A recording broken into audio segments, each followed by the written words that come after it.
Hey there, today is December 29th, 2011. It's about 11:30 a.m. coming into the lunchtime hour. And I wanted to put this out there this week to kind of, give you a nice trade idea. It's a longer term trade, but I think it's a good trade for next year. And what I'm looking to do is sell a bear call spread or sell a credit spread on the SPY. And the strikes I'm looking at selling is the 135, and I would look at purchasing the 137 call. 130 selling the 135 call, purchasing the 137 call to create a two strike wide spread. And the theory here is that we're not quite getting the Santa rally that we hoped. Now, granted, we still have a day or two left of the year, but it's really just kind of choppy and relatively flat. I got the weekly chart up here now. You can see that we're kind of, had a nice week last week. Let me zoom in a little bit.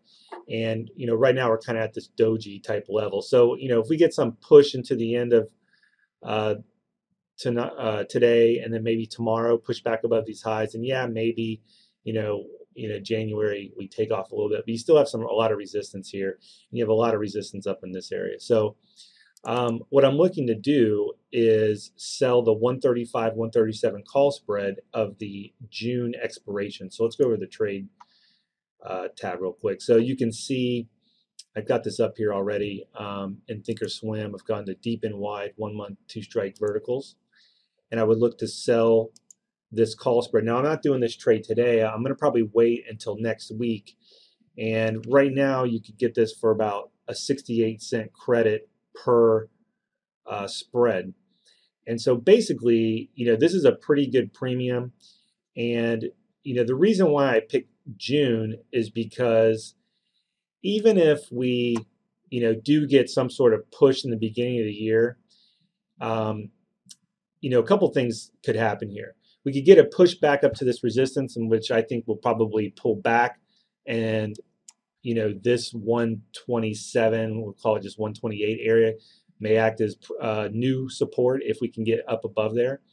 But when you think about the sell in May and go away aspect of it, I just think that unless we get some huge rally, if we sell in May and go away and we sort of a pullback back into this area, then this trade is going to be pretty profitable. So really what if you buy into this thesis that 2012 is going to have limited upside, this is going to be a good trade for you. So the idea would be if